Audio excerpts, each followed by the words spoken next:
COVID-19 Delta variant detected in 96 countries, says World Health Organization.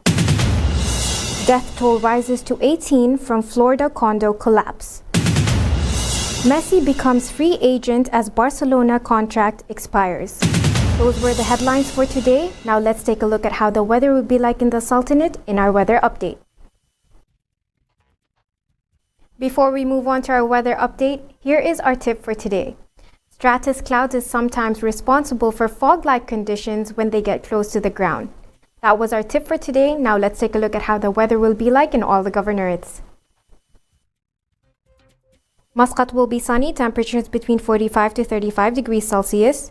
Musandam will be sunny, temperatures between 43 to 30 degrees Celsius. North Al-Batana will be sunny, temperatures between 42 to 33 degrees Celsius. South Al-Batana will be partly cloudy, temperatures between 45 to 35 degrees Celsius. Al-Buraymi will be sunny, temperatures between 46 to 32 degrees Celsius. Al-Dhahira will be partly cloudy, temperatures between 46 to 32 degrees Celsius. Al-Dakhiliya will be partly cloudy, temperatures between 46 to 31 degrees Celsius. North Al-Sharqiyya will have thunder showers, temperatures between 46 to 28 degrees Celsius. South Al-Sharqiyya will be sunny, temperatures between 46 to 33 degrees Celsius. Al-Wusta will be sunny, temperatures between 44 to 26 degrees Celsius. And Dhofar will have thunder showers, temperatures between 32 to 19 degrees Celsius.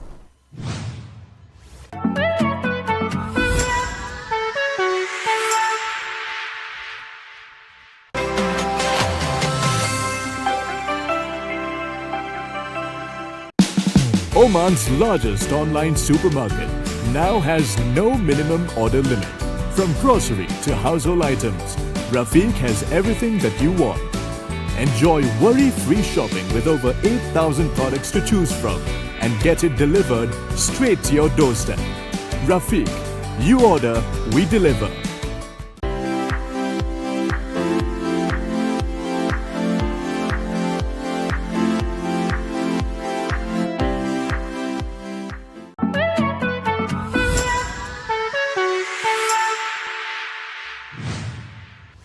Welcome back to Midday Update, and now with our local stories.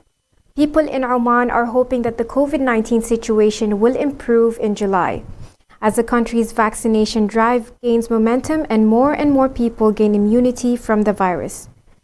June has so far been the worst month of the pandemic since it came to Oman in February 2020. 755 people died from the disease last month, which meant about one person died from the disease every hour. The number of active infections rose up from 15,594 on 1st of June to 30,584 on the 30th of June, nearly doubling the country's caseload.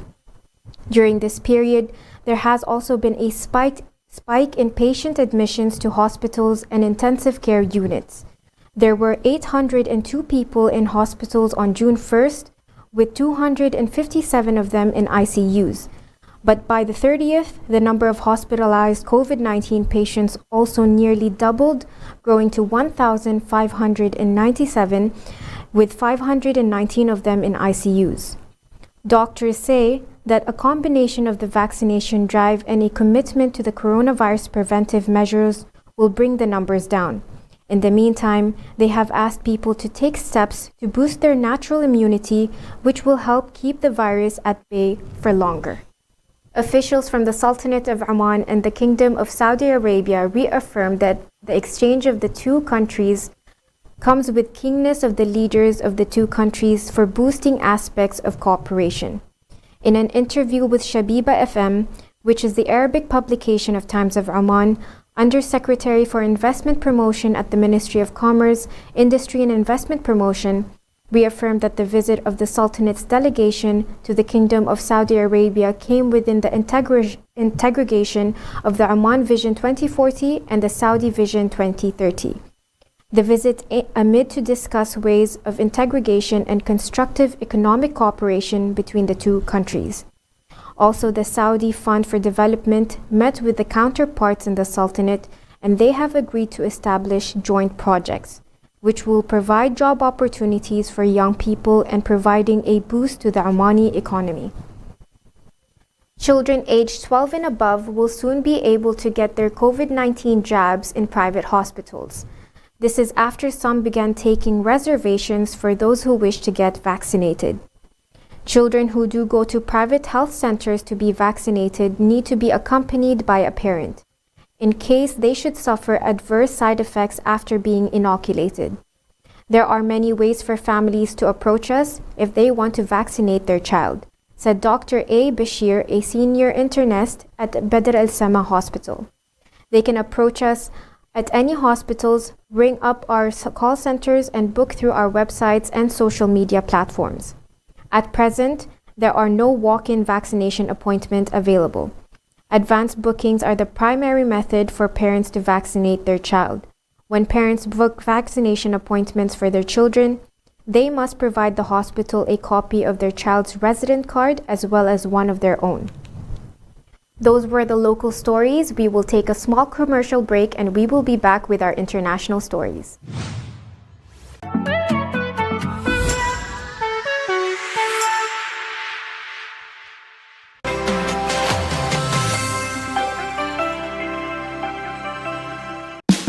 Oman's largest online supermarket now has no minimum order limit. From grocery to household items, Rafiq has everything that you want. Enjoy worry-free shopping with over 8,000 products to choose from and get it delivered straight to your doorstep. Rafiq, you order, we deliver.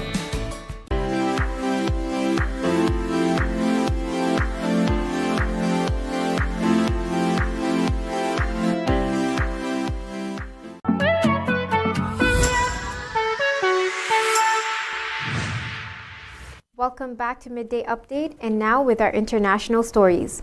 India will continue to suspend international flights until 31st of July 2021 as part of measures adopted to stop the spread of COVID-19. Certain routes that operate on a case-by-case basis will continue to function according to the country's Director General of Civil Aviation. In partial modification of the circular date 26 June 2020, the competent authority has further extended the validity of the circular issued on the subject cited above, regarding scheduled international commercial passenger services to and from India till 23:59 hours India Standard Time. And this will be in July 31st, 2021, said Sunil Kumar, Joint Director General of DGCA. This restriction shall not apply to international cargo operations and flights specifically approved by DGCA. However, international scheduled flights may be allowed on selected routes by the competent authority on a case-to-case basis. India has banned international flights from several countries since March 23, 2020. This is to stop the spread of COVID-19. Since then, air bubble routes have been established with a number of countries. However, at present, only Omani nationals, healthcare workers, diplomats, and their families are allowed to enter Oman on flights from India. Once again, this is part of the measures to prevent the spread of COVID-19. The Delta COVID-19 variant first identified in India has been detected in 96 countries, 11 more than last week, the World Health Organization said in its weekly epidemiological update on Wednesday. The Delta variant, also referred to as a double mutant because it carries two mutations, 55% more transmissible than the Alpha variant, initially detected in the United Kingdom and will rapidly become the dominant strain of coronavirus globally, said World Health Organization. Africa has reported many new outbreaks of the variant as Tunisia, Mozambique, Uganda, Nigeria, and Malawi are among the 11 countries targeted by Delta. The continent has witnessed a sharp increase in new cases and deaths according to this update. First detected in October 2020, the Delta variant has several spike mutations that increase its transmissibility and its resistance to neutralizing antibodies and possibly even the vaccines. Furthermore, a recent study conducted and published in Scotland found that hospitalization rate for patients infected with the Delta variant of COVID-19 was 85% higher than for those infected with the Alpha variant. The death toll from condo collapse in Surfside, Florida has grown to 18 as 2 bodies were discovered, local authorities announced on Wednesday. I am pained to tell you that we found 2 additional bodies in the rubble, which brings our total to 18 fatalities, Mayor Daniela Levine Cava said at a news conference. It is also with great sorrow, real pain that I have to share with you that 2 of these were children aged 4 and 10. The National Institute for Standards and Technology, a non-regulatory federal safety agency within the Department of Commerce, is expected to announce later in the evening that they will launch an investigation to determine the technical cause of the collapse.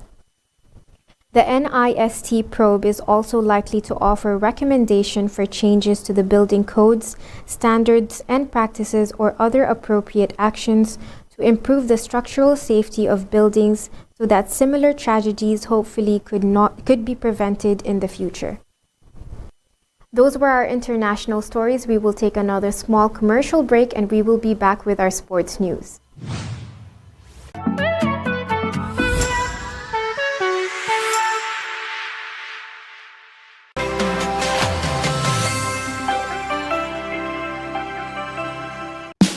Oman's largest online supermarket now has no minimum order limit. From grocery to household items, Rafiq has everything that you want. Enjoy worry-free shopping with over 8,000 products to choose from and get it delivered straight to your doorstep. Rafiq, you order, we deliver.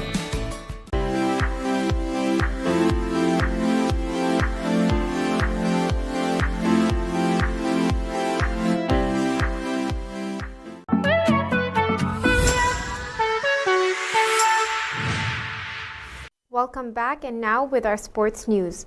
Argentinian striker Lionel Messi has finally become a free agent after his contract with Barcelona expired on June 30. Barcelona was hopeful of renewing Messi's contract before June 30 deadline. However, it has not been done yet. And as a result, the 34-year-old is now officially a free agent, reported Goal.com. Messi has expressed his desire to leave the club at the end of 2019-2020 season. However, after a lot of deliberations, Barcelona was able to keep the Argentinian striker for 1 more season. The striker is currently with the Argentina squad for the ongoing Copa America. The side will next play against Ecuador in the quarterfinals of the tournament on Sunday, July 4th. Messi had risen to the occasion as Argentina defeated Bolivia in the ongoing Copa America on June 29th. Messi scored 2 goals as Argentina defeated Bolivia 4-1 to finish at the top of Group A. This is in an ongoing Copa America with 10 points from 4 games. As he stepped onto the field to play against Bolivia, Messi broke Argentina's record for most national team caps. This was the 148th time that Messi walked out of the pitch to represent Argentina. Those were our news for today. Thank you for watching TTV.